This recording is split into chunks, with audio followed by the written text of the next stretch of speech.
Hi മക്കളെ, ഞാൻ ഈ വീഡിയോയുടെ തുടക്കത്തിൽ തന്നെ നിങ്ങളോട് പറയാണ്, ഈ വീഡിയോ നിങ്ങൾ മുഴുവനായിട്ട് കണ്ടാൽ ഞാൻ നിങ്ങൾക്ക് ഉറപ്പ് തരികയാണ്.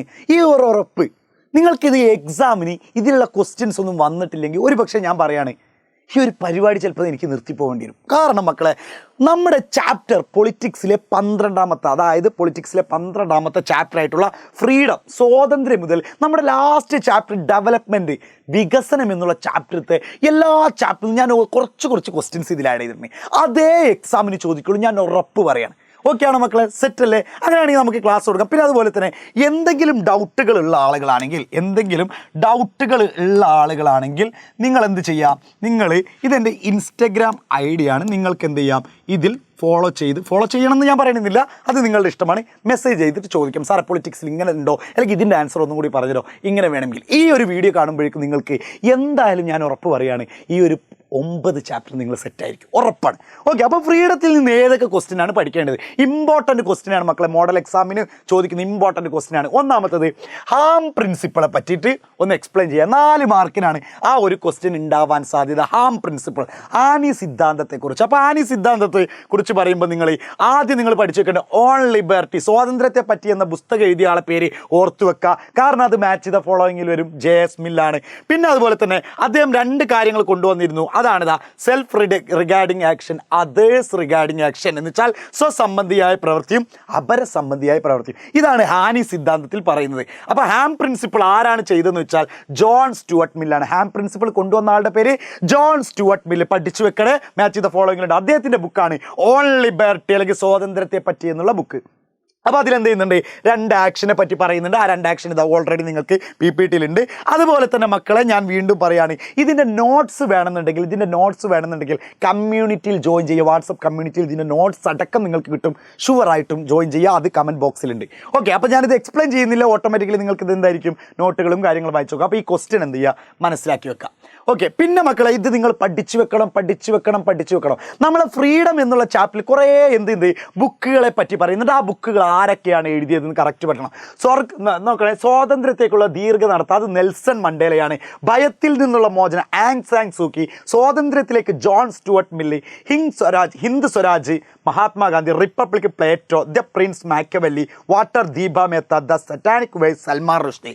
മക്കളെ, ഇത് നിങ്ങൾക്ക് ഉറപ്പായിട്ട് വരും. ഇത് മാത്രമല്ല, പിന്നെ ഇതും കൂടി എന്ത് ചെയ്യുക, പഠിച്ചു വെക്കുക. അത് അതിൻ്റെ ഇംഗ്ലീഷും കാര്യങ്ങളൊക്കെ ഞാൻ എന്ത് ചെയ്താണ്, ആഡ് ചെയ്താണ് കേട്ടോ. ഓക്കെ അല്ലേ? ഈ പാഠങ്ങൾ നിങ്ങൾ എന്ത് ചെയ്യണം, ഇതിൽ നിന്നൊരു 1 വേർഡ് ഉണ്ടായിരിക്കും, പഠിച്ചു വെക്കണം.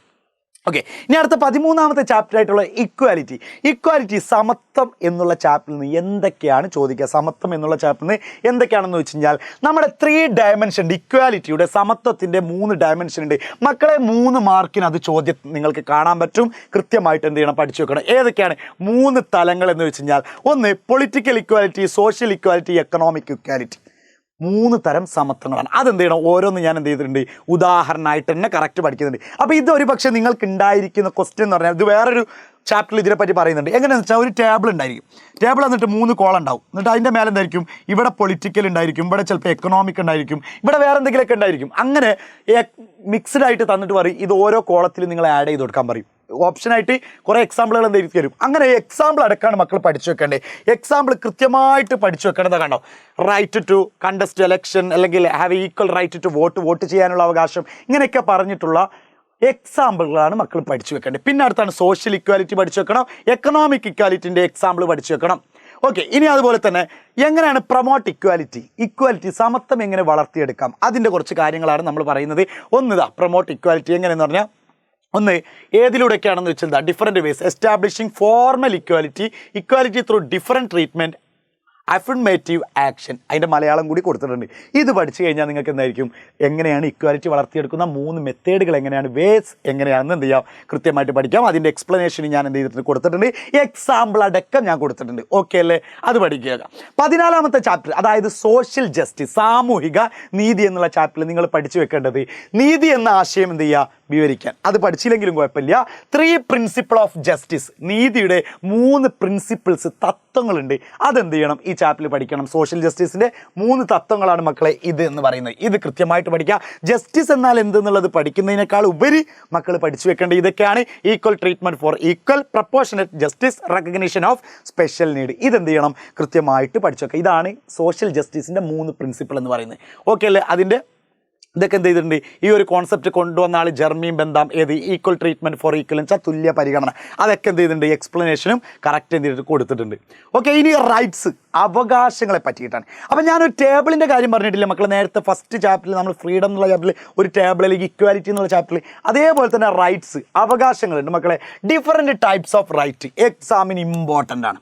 എക്സാമിന് ഇമ്പോർട്ടൻ്റ് ആയിട്ടുള്ള ഒരു സംഭവമാണ് ഡിഫറെൻറ്റ് ടൈപ്സ് ഓഫ് എന്തെന്ന് പറയാം, നമ്മൾ റൈറ്റ്സ്, അവകാശങ്ങൾ പഠിച്ചു വെക്കണം. അതെന്തിനാണ് പഠിച്ചു വെക്കുക എന്ന് വെച്ചാൽ നോക്കുക, 4 ടൈപ്പ് സംഭവമുണ്ട്.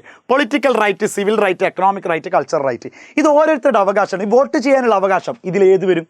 അങ്ങനെയാണ് ക്വസ്റ്റ്യൻ ഉണ്ടാവുക. അല്ലെങ്കിൽ കുറേ അവകാശങ്ങൾ, കുറേ റൈറ്റ്സ് തരും. കുറേ റൈറ്റ്സ് എന്നിട്ട് നിങ്ങളോട് പറയും ഇതെന്ത് ചെയ്യാൻ പറയും, ക്ലാസിഫൈ ചെയ്തിട്ട് അല്ലെങ്കിൽ തരം തിരിച്ച് എഴുതാൻ വേണ്ടി പറയും. അപ്പോൾ ഇത് ഏതൊക്കെയാണെന്ന് മക്കൾ എന്ത് ചെയ്യണം, പഠിച്ചു വെക്കണം. പൊളിറ്റിക്കൽ റൈറ്റിൻ്റെ എക്സ്പ്ലനേഷൻ ഉണ്ട് വിത്ത് എക്സാമ്പിൾ. എക്സാമ്പിളാണ് പഠിച്ചു വെക്കേണ്ടത്, ഈ എക്സ്പ്ലനേഷൻ അല്ല പഠിച്ചു വെക്കേണ്ടത്, എക്സാമ്പിളാണ് പഠിച്ചു വെക്കേണ്ടത്. പൊളിറ്റിക്കൽ റൈറ്റ്, രാഷ്ട്രീയ അവകാശം, സിവിൽ റൈറ്റ് ഏതൊക്കെയാണെന്നും അതുപോലെ തന്നെ എക്കണോമിക് റൈറ്റ് ഏതൊക്കെയാണെന്നും കൾച്ചറൽ റൈറ്റ് ഏതൊക്കെയാണെന്നുള്ളതും എക്സാമ്പിൾ ഇതിൽ കൊടുത്തിട്ടുണ്ട്. അതെന്ത് ചെയ്യണം, പഠിച്ചു വെക്കണം. ആ ചാപ്റ്ററിൽ നിന്നൊക്കെ ഓരോ ചാപ്റ്ററിൽ ഞാൻ ഓരോ ക്വസ്റ്റ്യൻസ് അല്ലെങ്കിൽ മാക്സിമം 2 ക്വസ്റ്റ്യനെ ഇട്ടിട്ടുള്ളൂ.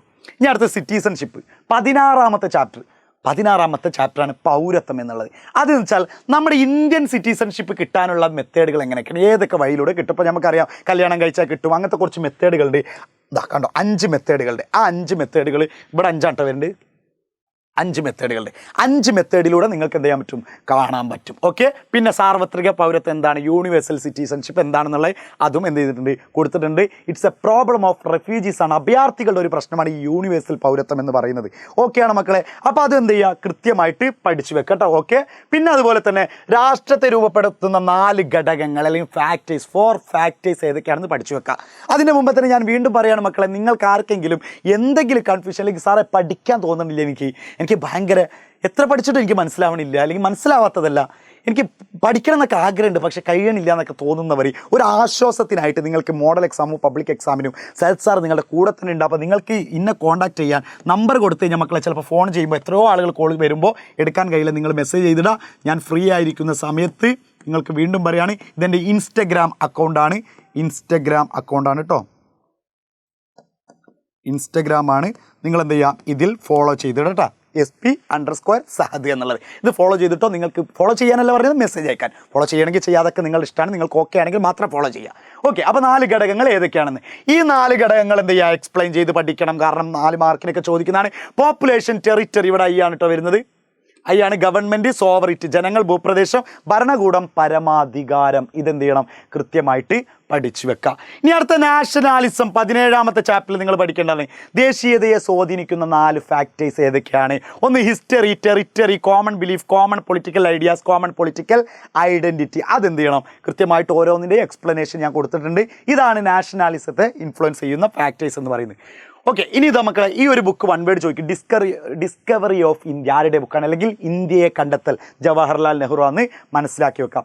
ഏറ്റവും കൂടുതൽ നന്നായിട്ട് ചോദിക്കുന്ന ഒരു ചാപ്റ്ററിനാണ് സെക്കുലറിസം, മതേതരത്വം എന്നുള്ള 18ാമത്തെ ചാപ്റ്റർ. 2 തരം സെക്കുലറിസം ഉണ്ട്, അല്ലെങ്കിൽ 2 തരം മതേതരത്വമുണ്ട്. ഒന്ന് ആന്തരിക മതേതരത്വം, അല്ലെങ്കിൽ നമ്മൾ പറയുന്നത് inter religious and intra religious, അന്തർമത മേധാവിത്വം, ആന്തരിക മതമേധാവിത്വം. മതത്തിൻ്റെ ഉള്ളിൽ തന്നെ ആണെങ്കിൽ എന്താ പറയുക, ഇന്റർ റിലീജിയസ് ഡൊമിനേഷൻ എന്ന് പറഞ്ഞു കഴിഞ്ഞാൽ one religion try to keep domination and surrender over another religion. ഒരു മതം മറ്റൊരു മതത്തിൻ്റെ മേലിൽ എന്താ ഡൊമിനൻസ് അല്ലെങ്കിൽ ആധിപത്യം കൊണ്ടുവരാൻ നോക്കുന്നതാണ് ഏതെന്ന് പറയുന്നത്, ഇന്റർ എന്ന് പറയുന്നത്. എന്നാൽ ഇൻട്ര എന്ന് പറയുമ്പോൾ ഒരു മതത്തിൻ്റെ ഉള്ളിൽ തന്നെ ഒരുപാട് ഗ്രൂപ്പുകളുണ്ട്, അപ്പോൾ ഒരുപാട് കാസ്റ്റുകളൊക്കെ ഇല്ലേ, അതിൻ്റെ മേലെ ആധിപത്യം കൊണ്ടുവരുന്നത് ഇൻട്ര എന്ന് പറയും. പിന്നെ ഏറ്റവും കൂടുതൽ എക്സാമിന് ചോദിക്കുന്നതാണ് difference between western and secularism and Indian secularism. Indian മതേതരത്വവും പാശ്ചാത്യ മതേതരത്വവും തമ്മിലുള്ള വ്യത്യാസം മക്കളെ 4 മാർക്കിന് എക്സാമിന് ചോദിക്കുന്നതാണ്.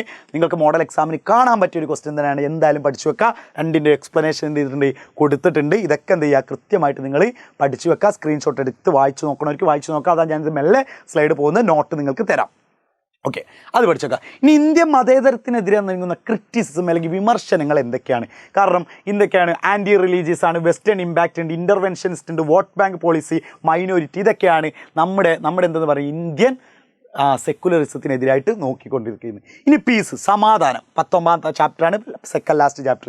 ഇതിലെന്തൊക്കെയാണെന്ന് വെച്ച് കഴിഞ്ഞാൽ ഘടനാപരമായ സ്ട്രക്ചറൽ വയലൻസ് വിശകലനം ചെയ്യുക. സ്ട്രക്ചറൽ വയലൻസ് എങ്ങനെയൊക്കെയാണ് മക്കളെ നമ്മളിവിടെ പ്രശ്നങ്ങൾ വരുന്നത്? ഹിംസ എന്ന് പറയുന്നത് എന്താ പ്രശ്നങ്ങൾ വരും? എന്താണ് പ്രശ്നങ്ങൾ? ഒന്ന് കാസ്റ്റ് സിസ്റ്റത്തിലൂടെ വരും, പാട്രിയാർക്കി എന്ന് വെച്ചാൽ പുരുഷന്മാർ സ്ത്രീകളെ താഴെയായിട്ട് ആധിപത്യം കൊണ്ടുവരിക, കൊളോണിയലിസം, റാസിസം, കമ്മ്യൂണലിസം. ഇതാണ് എന്തെന്ന് പറയുന്നത് നമ്മുടെ സ്ട്രക്ചറൽ വയലൻസ് എന്ന് പറഞ്ഞത്. അതിൻ്റെയൊക്കെ എക്സ്പ്ലനേഷൻ എന്തെങ്കിലും കൊടുത്തിട്ടുണ്ട്. ഓക്കെ, ഇനി അടുത്ത ലാസ്റ്റ് ഡെവലപ്മെൻറ്റ് എന്ന ചാപ്റ്റർ. ഡെവലപ്മെൻറ്റ് വരുമ്പോൾ, വികസനം വരുമ്പോൾ എങ്ങനെയാണ് നമ്മുടെ സോഷ്യൽ കോസ്റ്റ് എങ്ങനെയാണെന്ന് പഠിച്ചു വെക്കുക. സോഷ്യൽ കോസ്റ്റ് അത് പഠിച്ചു വെക്കണം. സോഷ്യൽ കോസ്റ്റ് എങ്ങനെയൊക്കെയാണെന്നുള്ളത്. കാരണം സോഷ്യൽ കോസ്റ്റ് എന്ന് പറയുന്നത് നമ്മളെ വീട് നഷ്ടപ്പെടും, നമ്മുടെ ജീവിതത്തിൻ്റെ ചിലപ്പോൾ നമ്മളിപ്പോൾ ഞാൻ എന്താണ് ഒരു ഫിഷർമാൻ ആണെങ്കിൽ സ്വാഭാവികമായിട്ട് എന്താണ് എൻ്റെ അവിടെ വീടൊക്കെ പോയി കഴിഞ്ഞാൽ ഞാൻ അവിടുന്ന് താമസം മാറും, പിന്നെ എൻ്റെ ജോലിയൊക്കെ നഷ്ടപ്പെടില്ലേ. അപ്പോൾ സോഷ്യൽ കോസ്റ്റും പഠിക്കുക. പിന്നെ എക്കണോമിക് കോസ്റ്റ് പഠിക്കുക. പിന്നെ കൾച്ചറൽ കോസ്റ്റ്. ഇങ്ങനെ എന്ത് ചെയ്യുക, 3 എണ്ണം പഠിച്ചു വെക്കുക. ഇത്രയും പഠിച്ചു കഴിഞ്ഞാൽ മക്കളെ നിങ്ങൾ ഈ പഠിച്ചു കഴിഞ്ഞു. നന്നായിട്ട് ഈ ക്വസ്റ്റ്യൻ ആൻസറുകൾ പഠിച്ചു കഴിഞ്ഞാൽ 12ാമത്തെ ചാപ്റ്റർ മുതൽ 20ാമത്തെ ചാപ്റ്റർ വരെയുള്ളത് മുഴുവൻ പഠിച്ചു. ഞാൻ നിങ്ങൾക്ക് ഉറപ്പ് തരാണ്, ഈ ഒരു ചാപ്റ്റർ പഠിച്ച ഒരു 50ൻ്റെ മേലേക്ക് അല്ലെങ്കിൽ ഒരു 45ൻ്റെ മേലേക്ക് നിങ്ങൾക്ക് മാർക്ക് ഷുവർ ഷോർട്ട് സംഭവമാണ്. പിന്നെ ഫസ്റ്റ് പാർട്ട് ഒന്ന് പഠിച്ചു കഴിഞ്ഞാൽ ഏകദേശം നിങ്ങൾക്ക് ഫുൾ മാർക്ക് സെറ്റാണ്. ഓക്കെ അല്ലേ മക്കളെ? ഹാപ്പി അല്ലേ? അങ്ങനെ അടിപൊളിയായിട്ട് എക്സാം എഴുതി കഴിഞ്ഞിട്ട് നിങ്ങൾ എന്ത് ചെയ്യുക, എൻ്റെ അക്കൗണ്ടിലേക്ക് നിങ്ങൾ മെസ്സേജ് അയക്കുക. സാറ് പറഞ്ഞതാണോ വന്നത്, അല്ലെങ്കിൽ വന്നിട്ടില്ല എന്ന് പറഞ്ഞിട്ട് നിങ്ങൾ എന്ത് ചെയ്യുക, മെസ്സേജ് അയക്കുക. അപ്പോൾ wish you all the best. By.